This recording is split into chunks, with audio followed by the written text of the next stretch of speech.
Shalom, bien-aimés dans le Seigneur, téléspectateurs de Logos Télévision, vous tous qui nous suivez au travers des médias.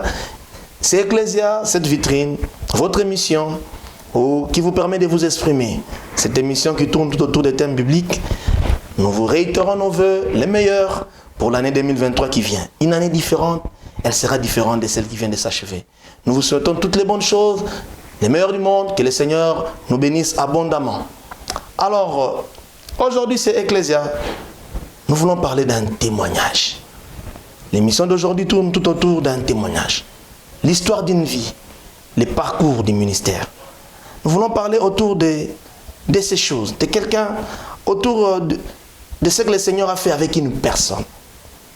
Ce qu'il a connu, ce qu'il a vécu avec le Seigneur depuis qu'elle sert, depuis qu'elle est dans le ministère. Tout ceci va être mis en musique. Nous allons nous lancer déjà dedans dans Ecclesia et c'est juste après cette transition.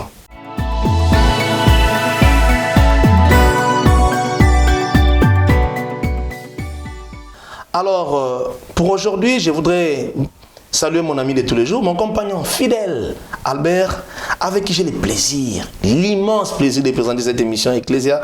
Albert, bonjour. Bonjour Papa Thierry et bonjour à tous les téléspectateurs qui nous suivent de partout sur nos plateformes de communication en ligne, sur les chaînes locales à partir de la ville de Likasi. Et nous en profitons déjà pour vous souhaiter à vous tous nos vœux les meilleurs, de paix, de prospérité, de longévité dans les Seigneurs. Que Dieu vous bénisse de partout où vous nous suivez. Alors, merci Albert, de partout où vous nous suivez. Alors Albert, nous voulons parler d'un témoignage. Mais est-ce que les gens, les téléspectateurs se demandent, se posent la question, il s'agit de qui? On parle d'un témoignage d'un Ecclesia. Il s'agit de qui? Quel est notre invité?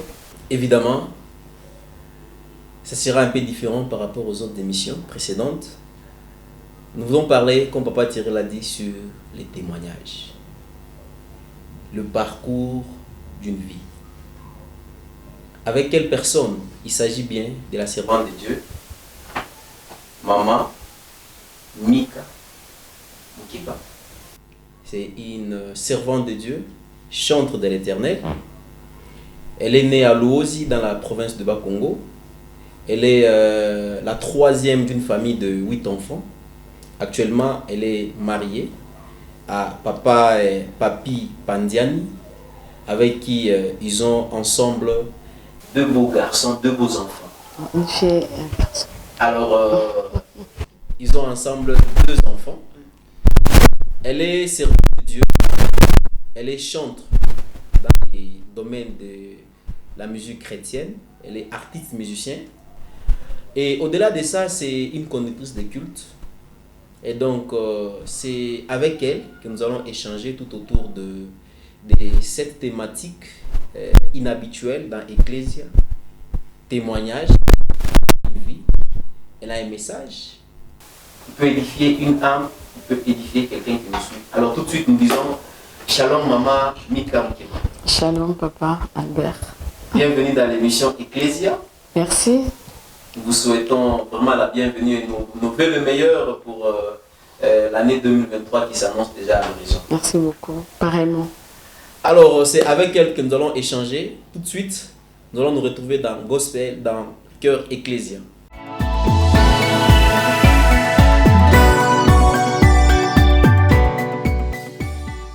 Nous revoici dans Ecclesia. Alors, Maman Maïka, bonjour. Bonjour. Les téléspectateurs vous ont reconnu, pour certains. Ben, Je crois que les plus avisés doivent vous reconnaître. ok. Peut-être la jeunesse ne vous reconnaisse pas. Ouais. Alors, la petite présentation était brève. Vous avez quelque chose à ajouter? Qu'est-ce que Albert n'a pas dit au sujet de Maman Maïka? Bon, je crois qu'il a dit l'essentiel. Sauf qu'il a un peu massacré mon prénom, comme les gens le font souvent. Mika, c'est Maïka. Ouais. Et donc, je comprends, c'est l'écriture. En fait, quand on voit M-Y-K-A, souvent les gens disent Mika. Beaucoup de gens le font. Donc, je prends le travail de le redire. En tout cas, merci frère Albert. On sent qu'il a vraiment introduit un peu ma biographie. Donc, comme il a dit, je suis née d'une famille de 8 enfants. Mon père était médecin. Et j'ai un album que j'ai déjà fait, si je dois le dire, où il y a les titres comme Garde mes yeux, Namonayo. Mais qui date, hein? Un album qui date de longtemps. 12 ans, il y a 12 ans de cela. depuis 2010 que c'est sorti. Ne suivez pas ces jours, c'est les accouchements. Et donc, j'ai un garçon et une fille. Et donc, merci en tout cas pour votre cœur et pour votre invitation. Je suis heureuse d'être là. Voilà, heureuse d'être là, heureuse de participer dans Ecclesia. Je crois que les téléspectateurs, tous qui nous suivez, vous êtes dans la joie de voir maman Maïka Moukeba. Alors, directement, maman, nous allons entrer dans les vifs de notre émission. Ouais. Alors, parlez-nous un peu nous voulons parler de votre témoignage. Yeah. Alors, la première question, maman Maïka, si vous permettez, parlez-nous un peu de votre rencontre avec le Seigneur. Comment vous avez connu le Seigneur? Quel a été un peu votre parcours, brièvement? Ok. Avant de me lancer, je présente mes vœux aussi à tous ceux qui me suivent. Bonne année, joyeux Noël, que Dieu vous bénisse. Et donc, si je dois parler rapidement de ma conversion, ça s'est passé après la mort de mes parents. J'ai perdu ma mère, j'avais 10 ans et demi, et non, 9 ans et demi, presque 10 ans. Et quelques années après, 3-4 ans, mon père est décédé. J'avais 12 ans, quelque chose comme ça et demi. Et après la mort de mes parents, comme on était au nombre de 8, on était obligé de nous diviser au fait. Parce qu'il n'y aurait pas une famille qui prendrait 8 enfants. Ça serait très lourd. Alors on était obligé de nous diviser. J'ai commencé à être chez la tante de mon père, qui son mari était ambassadeur. Et tout, mais déjà là, ça a commencé de problèmes jusqu'à ce qu'elle m'a chassé un moment, à grand-mère. Et à l'époque, on était vraiment éparpillés, tous mes frères et sœurs. Je me suis retrouvée à Massina, à Kinshasa, les gens qui connaissent Kinshasa. Et l'une de mes petites sœurs habitait à Kingasani. Et comme ça faisait longtemps, je devais aller la voir. Je suis partie pour la voir, ça faisait tellement longtemps. Elle me dit, mais quand j'ai envie de te voir, je suis allée. En arrivant, j'ai trouvé qu'ils étaient préoccupés d'aller voir un film nigérian dans une église, vers Kingasani, là-bas, juste à peine. Oh là là. Bon, comme j'ai envie de la voir, elle voulait me voir, dire, mais quand tout qu'on soit ensemble, quoi. Qu'on se voit, ça faisait longtemps. On part à l'église, ils ont projeté les films. Ok, film nigérien, on a regardé. Ok. Et puis à la fin, la personne, l'un des serviteurs de l'église, là où ils avaient projeté les films, il insistait, revenez les dimanches. Revenez les dimanches. Et moi, c'est comme si cette phrase était restée au fait ancrée en moi. Je me suis dit, bon, le dimanche, je vais revenir voir un peu comment ça se passe. Et je suis rentrée à la maison. Le dimanche, effectivement, je suis revenue pour prendre ma petite soeur aller. Elle ne pouvait pas aller parce qu'elle avait beaucoup de travaux à faire. Je suis allée seule. Et je ne savais pas que c'était le chemin du rencontre avec le roi de roi. Donc, je ne regrette pas ce jour. Et quand je suis arrivée à l'église, on a prêché. Je me rappelle du thème, je ne peux pas oublier, c'était, je crois, en 1998, je pense. Second touché, on parlait du second touché, je pense. En tout cas, c'était ça le thème. C'était bien, j'ai dit, oh, c'est intéressant, on a mis de la boue. Puis il n'a pas bien vu, Jésus a repris encore, avec la salive, et puis finalement, il a bien vu. Mais c'est à la fin, quand on a commencé l'adoration, on dit, j'ai senti quelque chose de fort me traverser. J'ai senti un amour. Comme si l'amour que je sentais de mes parents, que j'avais perdu, je l'ai senti en un instant. Comme c'était un instantané. Donc, c'était du coup, je sens un poids d'un amour. Je dis, mais c'est quoi ce que je sens? Je ne savais pas. C'est après que j'ai compris que ce serait un ministère ou un appel de l'adoratrice que je serais plus tard. Et c'est ce qui m'a retenu à l'église. J'ai commencé à revenir et c'était les débuts jusqu'à ce que je me suis enivrée du Christ très jeune, à l'âge de 15 ans, je pense, 15 ans et demi. Et je suis restée jusqu'à aujourd'hui. Waouh!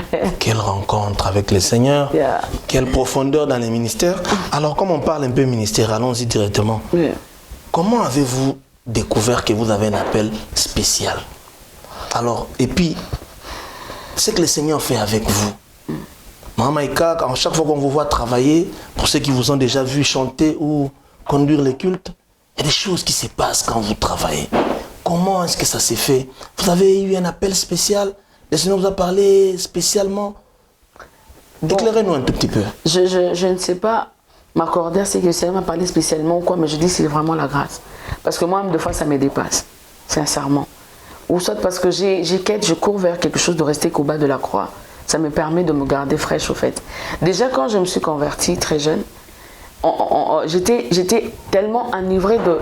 J'avais une soif de Dieu que j'étais la première à être à l'église, à la dévotion matinale. Wow. Vous voyez une petite fille qui arrive, mon cou c'est beau. Vous voyez là à l'église, oh, quand il pleut, je suis presque seule à l'église au fait, avec des responsables. Et c'est là que je me suis dit, mais c'est quelle zèle ça? Ils m'ont pris, ils m'ont mis dans le groupe de gagnants d'âmes d'abord, des jeunes, des enfants. Et puis après, on nous a mélangé avec l'intercession. Maintenant, c'est pendant l'intercession qu'on priait que les amis voulaient rester à mes côtés. Ils disaient, quand tu chantes, on sent quelque chose. Ah, Moi, je disais, c'est quoi? Donc, c'était comme ça. Quand on était à l'intercession, parce qu'il faut dire que j'ai croisé une intercession vers Kingasen qui m'a bouleversée. Mais quand je chantais, les amis voulaient être à mes côtés. Parce que quand tu chantes, on sent quelque chose. Je disais, mais c'est quoi? Je me rappelle, après quelque temps, il y a pendant l'intercession, moi, je vois une vision. On me mettait une alliance, par un homme vêtu de blanc, très géant. Il me mettait l'alliance et j'entends parmi mes conducteurs me dire, porte cette alliance. Vous imaginez? Ça, c'était fort. Moi, je vois une vision. J'étais en train de parler, j'étais tombée par terre. Et lui dit, porte cette alliance. Et quand on m'a mis cette alliance, je suis tombée par terre. Et la prophétie a commencé par la bouche de mon conducteur. Il a dit, mettez-moi à part Maïka et Yvette, la sœur Yvette, parce qu'ils vont composer des cantiques qui vont pas seulement bénir les gens dans le Congo, mais dans le monde. J'ai dit, ça va se passer comment? Et c'est comme ça qu'après, là, je dois dire que quand moi j'ai rencontré Jésus, mes oncles n'étaient pas d'accord, on m'a chassé de la famille, déjà très jeune.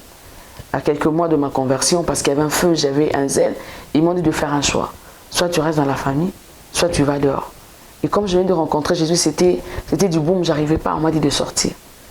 Et c'est comme ça que je suis à l'église, et c'est là qu'on a commencé à chercher, est-ce qu'il y a une famille qui veut prendre une fille ici, parce qu'elle n'a pas un endroit à aller. C'est déjà une école difficile, mais c'est pendant ce temps que Dieu te parle. Mettez-moi Maïka à part, parce que je vais lui donner des cantiques qui vont bénir pas seulement le gens au Congo, mais dans le monde. Et moi, je pouvais parler comme Marie. Comment cela se fera-t-il? Et j'aime mon mari, c'est qu'il dit, dans la vraie expression, en hébreu, il s'est dit, toute parole sortie de la bouche de Dieu n'est dépourvue de puissance. Je ne savais pas qu'il allait accompagner cette parole. Et pendant ce temps, j'étais dehors, on te chasse ici, tu es là-bas. Une fois, une soeur m'a dit, Maïka, Dieu a dit, aujourd'hui tu vas chanter à l'église. Il m'a donné même la chanson. Je lève mes yeux vers les montagnes. Je suis allée. J'ai tremblé comme ça, je me rappelle. On me donne le micro et mon gars me dit, il ne faut pas trembler comme tu trembles beaucoup. Et j'ai commencé à chanter. J'étais dans la gamme, mais je ne connaissais pas bien les tempos. Là, j'étais partie. Je vous assure, il y avait un panier jusque-là rempli d'argent. Moi, j'avais les yeux fermés, je chantais. Et c'était comme ça que ça a commencé. Et Dieu a commencé à se glorifier. Quand vous dites là, des choses se passent. Il me l'a dit par sa grâce et moi, je vis ces choses. Je l'ai juste saisi. Waouh, un témoignage particulier. Alors avant que je donne la parole à Albert, je voudrais, Maman Maïka, qu'on revienne un peu sur cette transition de votre vie, là, cette période, de maison à maison. Vous allez de famille en famille. J'ai même appris, quelque part, on m'a dit que vous avez visité plus de 30 ménages, plus de 30 maisons qui vous ont accueilli. Ça s'est passé comment? Qu'est-ce qui vous donnait la force de tenir? C'était des moments comment? Vous décrivez comment cette période de votre vie? C'était pas facile, papa, je dois vous le dire, hein, sincèrement. C'était pas facile. Parce qu'à un moment, tu commences à te demander, j'ai un problème. Et à un moment, tu te dis, Seigneur, on doit me délivrer. Tu te poses des questions, en fait. Mais après tout ça, je me dis, j'étais exposée à tout. Je pouvais devenir. Parce qu'il faut dire que la famille propre de ma mère, on ne s'est jamais vu. Vous voyez? On a que la famille de notre papa et c'est cette famille qui te chasse dehors. Donc, tu n'as pas de recours, tu n'as pas de repère. Je suis très aimée de ma famille. Imaginez à l'époque, mon frère, on a une différence, je sais pas, de 4 ans. Il était très jeune. Ma soeur, on a une différence de 11 mois. Il ne pouvait rien faire pour moi. Donc, j'étais vraiment dehors. Tu te retrouves, tu te demandes, Seigneur, qu'est-ce que je dois faire? Et il y a des endroits où, quand tu arrives dans une maison, on sent qu'il y a la beauté du Mindambu. La femme ne veut plus. Tu trouves que non, on te chasse. Chrétien qu'on était. Il y a même un endroit, on a failli m'empoisonner. Il dit, on va la tuer seulement. Et Dieu te fait entendre ce qu'elle dit. L'église vient dire non, pars. Et tu arrives quelque part où on a failli te violer. Et c'est toi qui demande à Dieu, je dois quitter parce que c'était devenu une pression. Parce qu'on voit un enfant qui vient d'où, on ne sait pas. Et les hommes de cette maison qui ne connaissent pas Dieu commencent à te faire pression. Il y a des endroits où tu es là. Il y a des endroits où j'ai fait 5 jours. Hein. Tu pars. Dans une maison, j'ai fait 1 année. C'est un jour que je suis restée, j'ai calculé, j'ai dit, Je vous dis sincèrement, mais je vois comme un film, en fait. Je me dis, comment est-ce que j'ai pu? C'est la grâce de Dieu. Je pouvais devenir une prostituée. Parce qu'il n'y avait personne qui allait crier sur moi. Mais vous sentez que Dieu était derrière moi. Il me disait, toi. Par exemple, il y a une histoire, avant qu'on me chasse de la famille de mon père, il y a une sœur. On lui a donné mon nom, mon adresse, et de ce qui va m'arriver. Ce sont des choses qui m'ont bouleversé dans la tête. Elle vient te chercher, dit, on m'a donné ton adresse, ton nom. Je n'ai pas un nom comme de Mireille, comme ma grande sœur, comme de Judith qui sont partout. C'est des sons Maïka, c'est quand même rare. On lui donne mon nom, on a dit, toi, on va te chasser d'ici. Dieu me dit, c'est une montagne avec beaucoup de boue, mais si tu fais un effort d'arriver là au-dessus et que tu tiens bon, tu vas témoigner. Et moi, j'ai dit, c'est la grâce de Dieu. Je pouvais devenir vraiment n'importe quoi. Mais c'est sa grâce qui m'a soutenue. J'ai même eu à passer des nuits dehors, un peu comme un chégué. Mais Dieu m'a fait grâce. J'ai vendu Nazando, souvent déjà avec des pannes. J'ai fait la bonne. Oh. Je suis passée par tout ça. Mais il y avait une chose, les paroles de Dieu étaient là pour moi un appui. Je disais, Seigneur, que je meure, mais que je tais-toi. C'était au fait ça le principe. Que je manque tout. Si je veux mourir, ce n'est pas un problème. Mais que je ne te manque pas au fait. Et je crois que ça venait de lui, cette force. Parce qu'il faut compter sur moi-même, je ne sais pas si je pouvais tenir. Et donc c'est un peu ça. Mais je me rappelle un moment où j'étais tellement trop blessée. Où au point, il y a des choses que je parle rarement, mon mari qui connaît. J'ai été fiancée parce que déjà, comme j'étais dehors, je me disais, ah, vaut mieux se marier. Ou un fiancé qui te voit parce que tu n'as pas d'endroit et commence à te battre. Ce sont des choses qui m'ont déchiré le cœur. Je me sentais humiliée. Je sentais comme j'avais plus de personnalité. Et un jour, j'ai fait une crise chez une sœur. Je leur ai dit, je ne sais pas où aller. On a tout volé ce que j'avais. Et un voleur qui entre à la maison qui vole que tes histoires, là où tu habites. Et j'arrive chez cette sœur, il dit, non, notre grand-mère a dit, on ne peut pas jeter une bouche de plus. Là, je fais une crise, je perds connaissance. De 22h à 6h. Oh là là. Et elle n'avait pas l'argent pour amener l'hôpital, elle me regardait comme ça. Elle priait seulement. Et Dieu, par sa grâce, il te relève. Et c'est depuis que j'ai eu des leçons par rapport aux blessures. J'ai prié, j'ai été délivrée de ça par le Saint-Esprit. Et aujourd'hui, attendez, je suis enfin enflammée pour Dieu. Wow. Je n'arrête pas. Wow. Chers téléspectateurs, je crois que vous me donnez raison. Maïka Moukeba, l'histoire d'une vie. Yeah. Albert, à toi, je te donne la parole. Hein?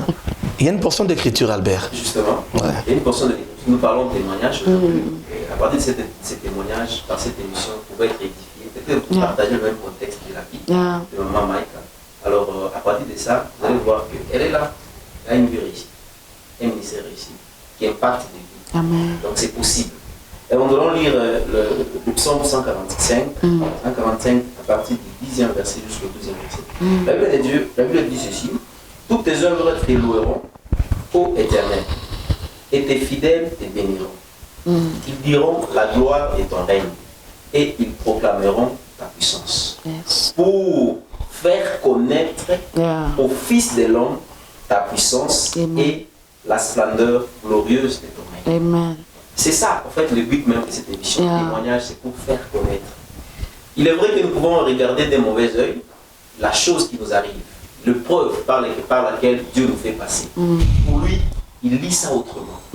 Mais pour nous, nous pouvons regarder ça négativement. Mais ça aussi, l'épreuve fait partie de ces œuvres dont le psalmiste est en train de parler. À l'issue de tout ça, c'est pour faire connaître. Parce que c'est ça, en fait, témoigner. Témoigner, c'est faire connaître. C'est avouer. Elle est en train d'en parler déjà. La vie de Maman Mika, c'est aussi un témoignage. Et donc, Maman Mika, moi je voudrais revenir sur cette question. Les contextes de départ, c'est un contexte douloureux, très difficile.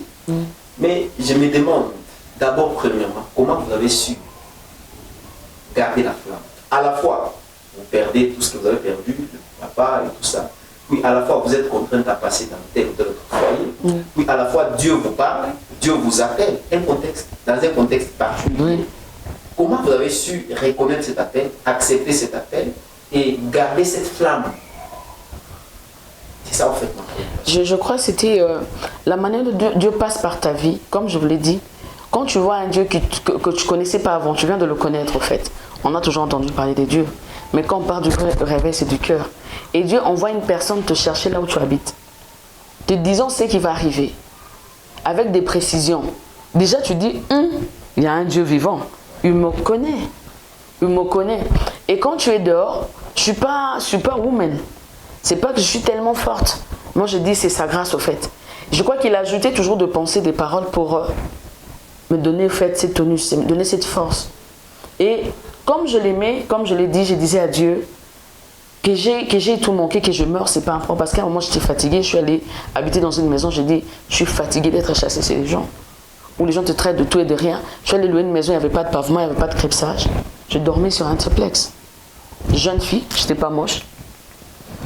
Je dormais là, je disais à Dieu, si je veux mourir, pas de problème, que je meure avec toi. C'est au fait le principe de mon cœur. Parce que déjà à l'époque, à un moment, Dieu m'a permis, comme il y a beaucoup d'endroits, je me suis retrouvée chez une prophétesse à Lemba. Je me suis retrouvée pendant 2 ans. 2 ans, je ne sortais pas, je restais dans la maison. mes frères et soeurs ne savaient pas où j'étais, j'avais pas de téléphone. Je ne savais pas où ils étaient. Et c'est même là que j'ai commencé à composer des chants. Les dons spirituels se sont explosés. Quelqu'un pouvait entrer comme ça, mais pas des tas de sa vie. Quelqu'un entre comme ça, les gens s'étaient dit, mais toi tu es qui? Et quand j'étais le micro, c'était quelque chose de... Moi-même je suis là, j'ai dit, Seigneur, zangate. Parce que Dieu explose. Donc, c'est toutes ces choses que Dieu a fait avec toi qui font que tu sens que toute ta vie c'est Dieu au fait. Ta respiration, comme j'aime dire, il n'est pas celui qui est venu, comme la Bible dit, briser le roseau cassé. J'aime ça, c'est un passage qui me fait rire, ça me fait du bien. Il m'a pris alors que j'étais éparpillée, il est venu me réunir. Il n'est pas venu éteindre la mèche qui fume. Parce que je pouvais vraiment m'éteindre et partir. Mais lui, il était toujours là. Et c'est qui me donnait la force, comme je dis aujourd'hui, de ceux qui mangent et sortir ceux qui se mangent. Donc je crois que j'ai reçu cette force de la présence de Dieu, par sa grâce. Et par sa grâce, c'est possible. Alors, déjà quand vous êtes retrouvé dans cette période-là, Dieu vous appelle dans un contexte d'église et tout ça, vous avez cette vision pour donner une alliance, et on vous disait, il faut porter cette alliance, et moi, je voudrais beaucoup plus savoir. C'est vrai, le ministère d'adoration, il est vaste. Vous avez un message particulier dans ces ministères. Un message que vous exploitez le plus, c'est vrai, à partir de votre premier album et les autres titres qui sont encore box. Est-ce que vous avez un message particulier que vous véhiculez dans votre ministère des louanges d'adoration à la lumière de comment Dieu vous a appelé et comment il vous a parlé? Je crois, ce que je pourrais dire, c'est comme je donnais le titre de mon album, c'était Un cœur sincère. Être sincère avec Dieu. Être vrai avec Dieu. Et chante pas faux, chante vrai. J'aime, déjà le principe c'est élever Jésus, mais tout en état très intime avec le Saint-Esprit. Parce que l'endroit où j'ai vécu pendant 2 ans, c'était comme quelqu'un que Dieu est en train de me révéler beaucoup de choses sur moi. Je disais toujours, j'avais un ami, c'était un compagnon, c'était ma Bible. Un ami qui me parlait, tout moi c'est le Saint-Esprit. Vous voyez, ça m'a boosté au fait, je ne chante pas vide au fait. Et puis j'ai une histoire avec l'intercession. Donc j'ai commencé par l'intercession. Ça a mené mon cœur à une manière de chanter où quand tu chantes, tu vis des choses. Vous savez, je vais dire quelque chose. Je me suis retrouvée, pendant ce temps, j'étais toujours errante ici, là-bas. Je me suis retrouvée dans une famille où il y avait 2 mamans. Il y avait 2 femmes, ils n'étaient pas chrétiens, mais les enfants qui étaient chrétiens. Et je me suis retrouvée là, ça arrivait que je tombe malade. Je n'avais pas de l'argent pour aller à l'hôpital. Il n'y avait personne pour t'amener à l'hôpital. J'ai fait, je ne sais pas, 2 ou 3 ans là-bas, je n'ai jamais été à l'hôpital, je vous dis vrai. Quand je tombais malade, qu'est-ce que je faisais? Je me prosternais, je commençais à adorer. Quand j'adore, tu sens que tu transpires. Mon visage là prenait le dessin de là où j'étais prosterné. Quand je me lève, j'étais guéri. Wow. Je l'ai vécu plusieurs fois. Wow. Je ne savais pas qu'aujourd'hui ça serait pour les autres. Quand j'adore, ça fête leur vie. Mais moi, c'était une manière, je ne savais pas que Dieu me forgeait. Et je n'ai jamais eu de conséquences. Pas qu'on t'a checké et demain dire que non, comme tu n'en es pas à l'hôpital, tu as eu très problème. Non. J'ai guérissé comme ça. Donc ce sont des choses où, en fait, mon cœur, j'aime rester sincère avec Dieu. J'aime dire à Dieu, fais du Saint-Esprit ton ami. Il va te dire comment dire à Dieu des paroles qu'il faut. Et la clé de toute chose, c'est Jésus, encore Jésus. Donc j'aime, dans mon adoration, communiquer la vie d'en haut par le Saint-Esprit, tout en exaltant la splendeur du Christ Jésus. Amen. Wow. Alors, donc un seul message, rester sincère. Oui. Rester sincère, être vrai. Être vrai.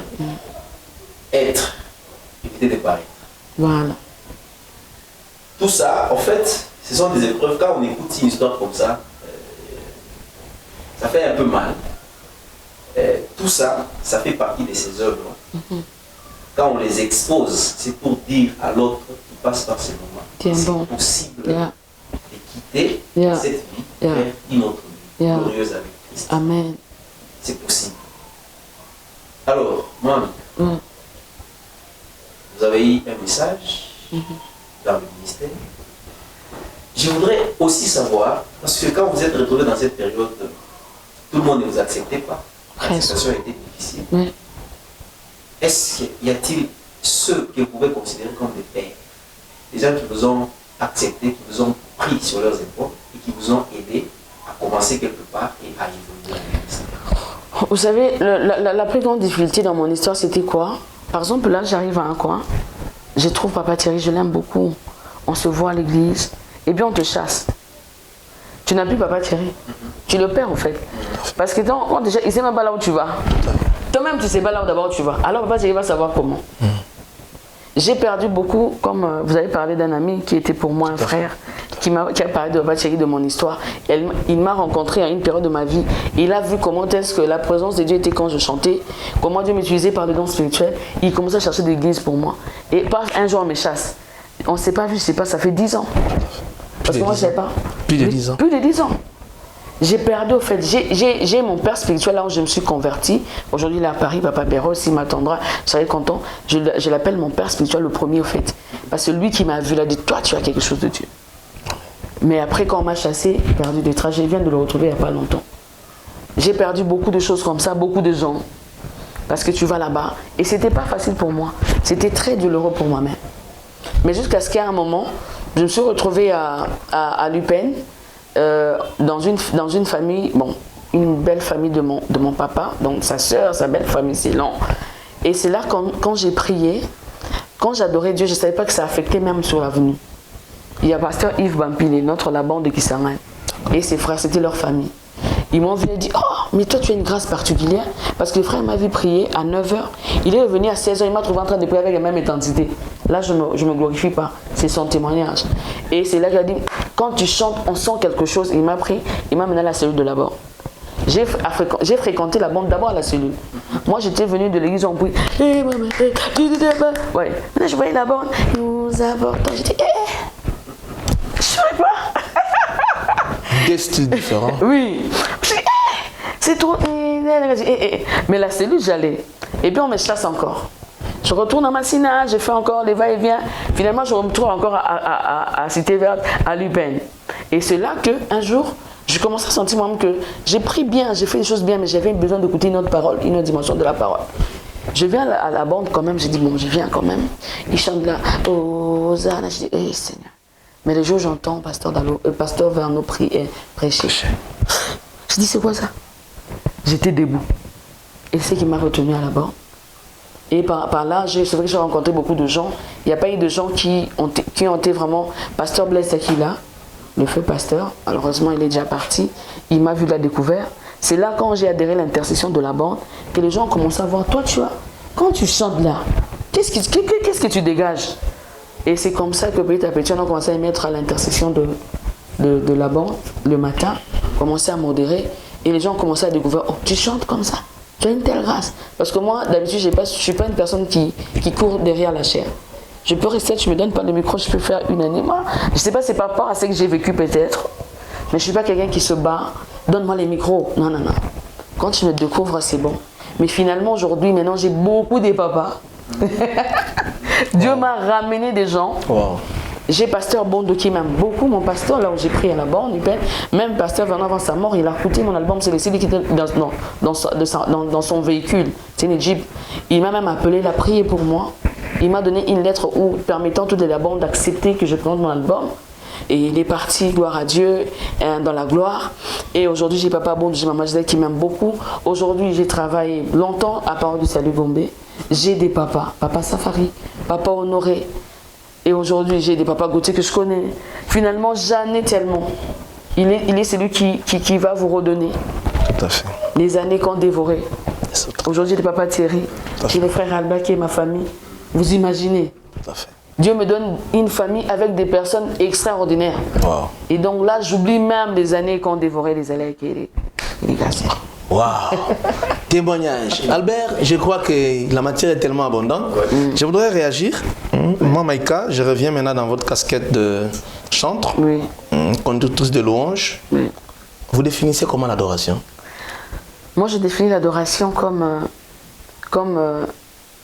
quelque chose de très précieux pour moi, qui, c'est pas donné à tout le monde de le faire, c'est pour les racheter. Les personnes qui ont compris qui est Christ. Les personnes qui ont compris qui est Christ dans le moment où, dans le sens où, quand tout va bien ou tout va mal, j'adore. Parce que moi, c'est une arme extraordinaire pour ma vie. J'ai des témoignages qui font dire on va rester longtemps. Parce que même à l'époque où j'étais dehors, j'ai fait un effort d'adorer. C'est vrai que je vais épingler un petit point sur le blessure. Et on va parler un moment, juste un peu parce que ça aide beaucoup de gens.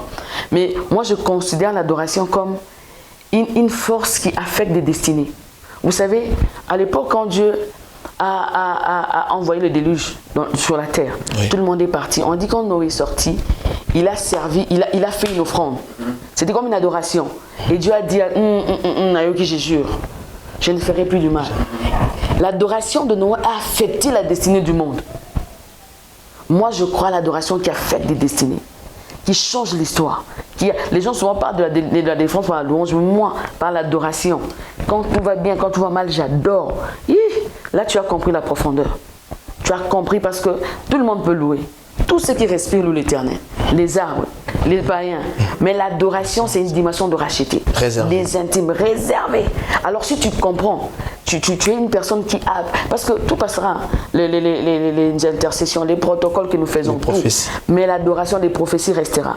Alors si vous entrez dans la dimension céleste, on dit les anges, les 24 veillards, les 4 êtres sont en train de dire Saint, Saint, Saint et l'Éternel. Et moi j'aime ce qui est écrit, depuis un temps je dis ça, les veillards mais qui ne s'éteignent pas.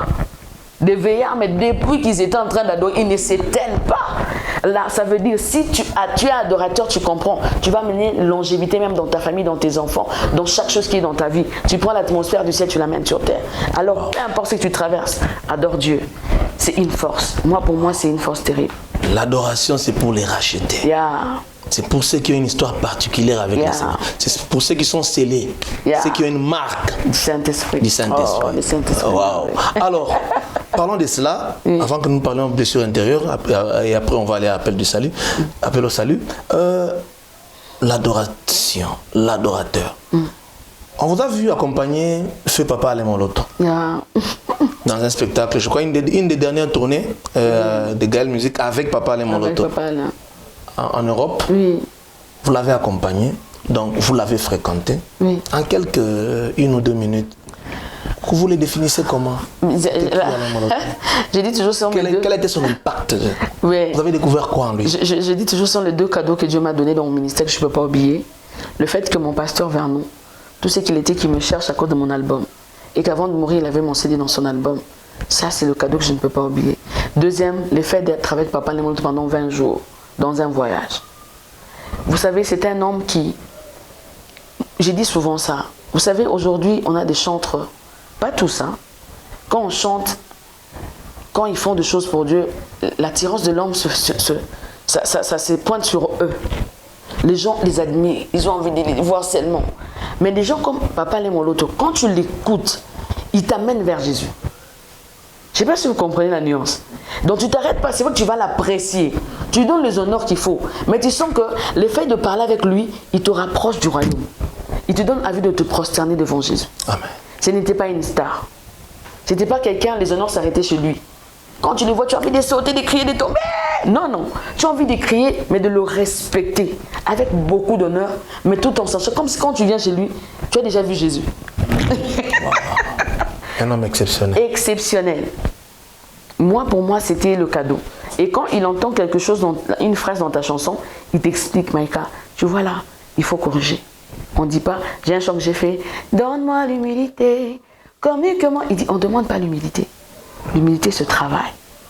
Ça, c'est pas un don. Wow. Il te parle avec simplicité, wow. Avec humilité, non pour te détruire, mais pour t'amener à la perfection du Christ. Wow. Là, c'est le cadeau de Papa Alemoloto. Waouh, Père son âme, Papa Alemoloto, ouais. Une icône, une légende. Hein? Ouais, c'est un modèle. Une légende pour nous, un modèle. Alors, pour parler de blessures intérieures, dans le parcours de votre vie, Maman Maïka, ça vous ne cessez de le dire, il y a un détail là que vous soulignez souvent. Vous avez 2 enfants, un garçon et une fille, mais vous avez eu 8 grossesses. 2 enfants. 2 enfants. Donc, si nous comprenons très bien, vous avez perdu autant de grossesses, des chocs de la vie. Je me mets à la place d'une femme qui conçoit et qui ne sait pas prendre son bébé dans ses mains, qui les perd lors de l'évolution de la grossesse. Nous en savons quelque chose. Alors, ça a affecté certainement votre âme. Ça a créé des blessures en vous. Comment en êtes-vous guéri? si vous êtes seulement guéri aujourd'hui? Oui. Au fait, il faut dire que quand j'ai commencé à perdre des enfants, je suis déjà passée par la guérison de blessures. Ce qui a fait que le Nami n'a pas pu trop me massacrer par rapport à la perte des enfants. C'était très dur. Vous avez parlé, vous êtes passé par là. C'est le sang, c'est ton sang. Moi déjà quand je me suis convertie jeune, à 17 ans, 18 ans, quelqu'un te voit sur la rue et dit, Dieu me parle de tes enfants. Tu auras des enfants intelligents, des enfants tête. Je dis, je ne me suis même pas encore mariée mon frère. Non, non, Dieu me parle de ça.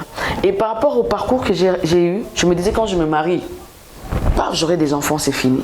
Ça sera direct. Je ne savais pas qu'il y avait une autre colle. Une colle sur ça. Et j'ai perdu la première grossesse à 2 mois de notre mariage. On a failli m'enlever toutes les trompes, c'est très long. On m'a fait enlever les trompes. Dieu n'a pas permis, c'était passé. J'ai fait 2 ans de stérilité. J'ai perdu une deuxième grossesse à 6 mois presque. 2 mois après, j'ai perdu une autre grossesse. Je suis restée 1 année dans la stérilité. Je tombe enceinte par des prophéties. Papa, notre pasteur de la borne Paris, Lumande, Noëlla Lumande, il m'a vu, là je viens d'être enceinte de 2 semaines ou 1 mois. Il me dit, je te vois enceinte avec un ventre gros. J'ai dit, Amen. Papa Alain, qui est aujourd'hui de la parole du salut au Canada, lui-même l'a vu avant. L'année prochaine, tu auras une bénédiction. J'avais 2 prophéties. Moi, j'ai fait le rêve. Je disais cette fois-là, oh là, je vais accoucher. Et arrivé au 8e mois, l'enfant meurt dans le ventre. J'ai pleuré ces jours-là, je me suis agenouillée. J'ai dit, Seigneur, qu'est-ce qui se passe? Et c'était un lundi où je travaillais à la parole du salut. J'avais déjà mon clavier, excusez, dans la voiture. Et quand j'ai fini de pleurer, je me lève, je dis à mon mari, je vais aller chanter à l'église. Il m'a dit, t'es sûr? J'ai dit, oui, je vais aller chanter. Avec un enfant mort dans le ventre. Je suis allée à la parole du salut. J'ai élevé les trônes. C'est là où j'ai dit ma compréhension de l'adoration. Enfant ou pas enfant, je reste adoratrice. J'ai adoré. Il y avait une présence de Dieu, Papa Thierry. Les gens ne savaient pas que j'avais un enfant mort, que 2 pasteurs de l'église. Après 1 semaine, on a sorti ces garçons. On vous pose une question qui te bouleverse, on dit, devons-nous l'incinérer ou vous allez l'enterrer? 2 questions que tu ne t'attendais pas. Tu pleures encore un peu et c'est ton mari qui a peur de l'enfant pour aller le faire incinérer. Et vous rentrez à la maison, moi quand je suis en... Cette fois, vous n'allez pas me reconnaître. Hein. Je deviens bleu, jaune, avec un nez bizarre. Et tu rentres à la maison. Heureusement que déjà à l'époque, qu'est-ce qui s'est passé avant que je ne me marie? Une fois, j'étais vers Boadi, vers la forêt, là je n'ai pas de blessure. Pour vous dire que quand j'ai commencé à parler des enfants, c'était très dur. Mais j'avais compris que l'ennemi voulait me faire taire. L'ennemi voulait voler mon adoration. Il ne voulait pas que Maïka chante encore. C'est ce que j'avais compris pour moi. Alors j'avais dit à Dieu, enfant ou pas enfant, je reste adoratrice. J'ai repris d'adorer. Après quelques jours, les gens me fouillaient. Me dire, oh, Azongi de Koyemba. Moi, c'est un mot. Et après 1 mois, je suis tombée enceinte, j'ai eu mon garçon. Wow. Parce que déjà, avant ça, avant de me marier, à un moment de la vie, j'étais en retraite. Dieu me dit, on te retraite de 3 jours. Là, je parle de blessure, une parenthèse, je ne voulais pas rater. De retraite de 3 jours. J'en te retraite. Et puis il me dit, tu vois le livre de Matthieu. Comme si hein, il voyait comment son écoute, est-ce qu'elle était sensible ou pas. J'ai dit, je vais lire le livre de Matthieu, pas de problème. Et puis au 3e jour, il m'a dit, Maïka, tu vas prendre une feuille, tu vas écrire tout le nom de gens qui t'ont blessé. Vous voyez, là, on a failli te tuer. Là, on a dit des choses. Vous savez qu'une fois, on a dit des mentions sur moi. L'église m'a chassée. J'étais la seule sœur qui chantait dans cette église sans micro. Les gens venaient à cause de la voix qu'ils entendaient des fois. On a dit des choses sur toi, tu dois partir. J'ai dit, vérifiez, allons à l'hôpital. On a dit, non, on a déjà dit à l'église. Quand on prêchait, la grâce est trompée, elle disait, Bayoka. On parlait, moi je ne savais même pas. Et on me chasse comme ça, je sors, j'arrive à la route, j'étais à Massina, à Kingasani. J'arrive sur la route, là où j'habitais, la maman m'a envoyé mes histoires, il l'a mis dans les sachets. Il a dit, ne reviens plus chez moi. Quand on te chasse d'une église, tu es une malédiction. J'étais blessée. Je me suis retrouvée en train de chercher des deuils, en train de chercher une veille de prière. Ou dormir. J'en passe. Et quand j'arrive le jour là, Dieu me dit, écris tout le nom de gens qui t'ont blessé. Parmi les personnes, c'est une maman qui a dit des mensonges sur moi à l'église. On m'a chassé d'une église. Parmi des personnes qui m'ont créé des choses, j'écrivais, j'ai dit, j'écrivais, j'ai dit, ils vont mourir aujourd'hui, c'est fini. Et Dieu me dit à la fin, tu vas commencer à bénir chaque nom. Oh là là. Papa, j'ai pleuré comme un enfant. J'ai dit, il ne faut pas me faire ça. Qu'est-ce que je t'ai fait? Il a dit, tu vas commencer, tu ne vas pas sauter dans une a dit, bon, ok. Tu vas commencer à citer des noms. Après, j'ai fait, Seigneur, Papa, je l'ai béni. Oh là là. Tu n'arrives pas, mais tu le fais. Et c'était une délivrance. Quand j'ai fini, papa, j'ai senti comme si je suis sortie de quelque part. Et c'est depuis, je peux marcher comme ça, je compose un chant. Garde musée, je l'ai eu en marchant. C'est depuis que je compose des chants. Donc l'ennemi, comme c'est dans le blessure, il avait fermé quelque chose que Dieu m'a donné dans le poids que j'avais dans mon cœur. C'est depuis que j'ai compris. Alors quand j'ai commencé à parler des enfants, enfants ou pas enfants, on adore. Guérie des blessures intérieures, Maman Maïka, elle est longue l'histoire, nous ne saurons pas en parler dans un seul numéro d'Ecclésia. Alors Albert, il y a des gens qui nous ont suivis, hein? Il y a des gens qui sont dans les mêmes conditions qu'était Maman Maïka. À ces personnes-là, nous voulons appeler au salut. Qu'est-ce qu'on peut dire, Albert? L'appel au salut, c'est juste après cette condition.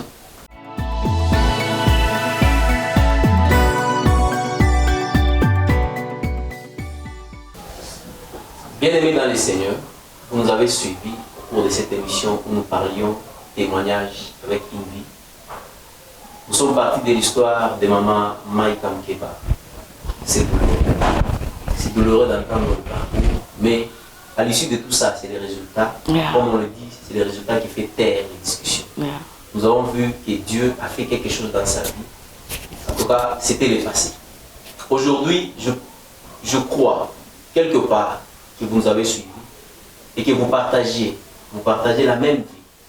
Vous passez par des périodes très compliquées, des épreuves très difficiles, comparativement à celles que maman Maïka a eues dans son parcours. C'est fort possible que vous ayez même été chassé dans telle ou telle autre maison parce que, pour de bonnes ou de mauvaises raisons. Yes. Mais rassure-toi, rassurez-vous que Dieu, lui, par Jésus, il vous aime encore. Amen. Dans l'état où vous êtes, dans les conditions où vous êtes. Alors, de là que vous êtes, que le Saint-Esprit soit avec vous, Amen. puisse vous toucher. Amen. Afin que vous puissiez vous rassurer, vous rendre compte qu'il y a un amour quelque part. Il est encore disponible. Alors, si vous êtes d'accord avec nous, vous allez mettre juste votre main sous les cœurs et maman Maïka va prier avec vous. Elle en connaît quelque chose tel qu'on l'a dit. Alors, elle va prier pour vous. Vous qui allez décider de donner votre vie au Seigneur. Vous êtes dans la chambre, vous êtes dans la voiture, vous êtes partout. Soyez simplement convaincus que Jésus-Christ, son amour est disponible. Recevez cet amour-là du fond de votre cœur, mettez votre main sur le cœur et maman Maïka va prier pour vous. Et si vous aussi, une autre catégorie, vous passez par là, vous avez déjà donné votre vie au Seigneur, rassurez-vous, ce n'est qu'une épreuve, elle est passagère. Dieu vous attend là de l'autre côté. Traversez ce mal avec la barque. De l'autre côté, il va vous récupérer. Alors, maman Maïka va aussi prier pour cette catégorie de gens. Oui, nous allons prier au nom de Jésus. Tendre Père, je viens prier pour ces personnes qui t'ont jamais reçu. Et ils ont entendu cette parole, ils sont en train de passer par des moments compliqués. Seigneur, dans le ciel, sur la terre, il n'y a point de Dieu comme toi. Il n'y a que toi qui peux consoler réellement un cœur. Il n'y a que toi qui peux effacer, Seigneur, un passé douloureux. Il n'y a que toi qui sais sécher les larmes à la source. Seigneur, je prie pour eux. Fais quelque chose dans leur vie.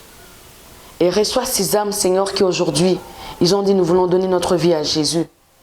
Que désormais, Seigneur, la vie passée reste derrière, mais qu'une nouvelle vie commence avec toi.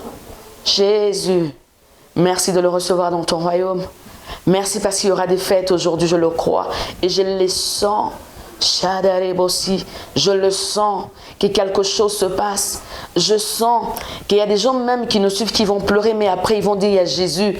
Je peux vous le dire comme je suis passé par là. Alors merci Seigneur de recevoir ces vies pour toi, de le recevoir dans ton royaume. Désormais leur vie, Seigneur, change. Ils ne marchent plus seuls, mais avec toi, avec ton esprit qui va les aider à traverser ce moment. Et je crois, par ta grâce, ils vont arriver au sommet où, Seigneur, tu les attends, avec une coupe de gloire, où ils seront couronnés par toi. Alléluia.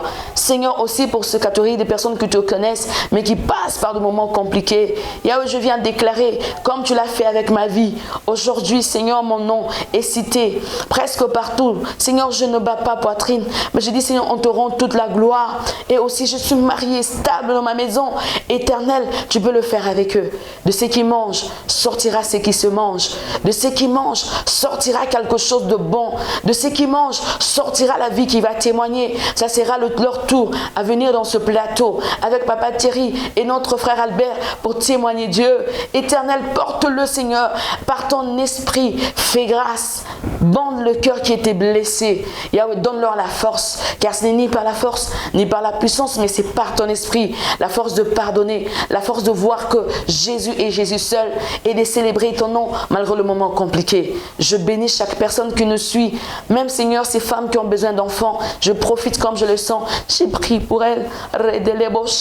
Yahweh, combien c'est compliqué, ou le regard de gens, des paroles, Seigneur, douloureuses qu'on te lance. Yahweh, manquer des enfants, c'est compliqué. Emporter, en perdre, c'est très difficile. Mais c'est toi qui peux, c'est toi qui sais le faire. Fais-le pour ces femmes. Yahweh, Kalikasi, qu'on dise, il y a un Dieu qui a donné des enfants. Tu es vivant. Je bénis, Seigneur, toutes ces personnes qui nous suivent. Au nom de Jésus. Gloire et louange à toi, Seigneur. Amen. Amen. Nous voici au terme de l'émission Ecclésia de ce jour. Si vous l'avez aimé, en tout cas, ne manquez pas. Écrivez-nous, faites-nous un petit message. Si vous avez aussi une préoccupation, n'hésitez pas. Écrivez, je crois que le frère Albert va nous rappeler nos adresses. Écrivez, Maman Maïka est là, on peut toujours transmettre votre préoccupation, elle va répondre avec beaucoup de plaisir. Albert, nos adresses. Témoigner, c'est aussi partager l'émission qui est déjà en cours. Visitez notre chaîne YouTube Ecclésia TV. Vous voyez l'émission Témoigner avec Papa Thierry et Albert, votre serviteur, mais aussi avec l'invité du jour, Maman Maïka Moukeba. Merci. Vous partagez l'émission, vous partagez sur vos contacts. Vous pouvez aussi nous suivre sur Facebook, sur notre page Ecclésia Espace. Mais aussi, vous pouvez nous écrire à notre adresse mail ecclesiaespace1@gmail.com. Nous pouvons toujours vous répondre. Et c'est ça aussi témoigner. Parce que ça, il faut que ça arrive dans plusieurs maisons, dans plusieurs téléphones, dans plusieurs tablettes, dans plusieurs ordinateurs, partout dans le monde, juste pour que même une seule âme soit gagnée au Seigneur. Ce sera pour la gloire de Jésus. Témoigner, nous partons d'une vie, d'une personne. Mais Christ est passé par là pour peut-être vous atteindre. Alors que Dieu vous bénisse parce que vous avez déjà le fait. Que Dieu vous bénisse de partout où vous êtes. Tout est bien qui finit bien. Nous vous retrouvons au prochain numéro d'Ecclésia. Ciao, dans l'entretemps. Tenez-vous bien et gardez-vous. Merci. Que le Seigneur vous bénisse.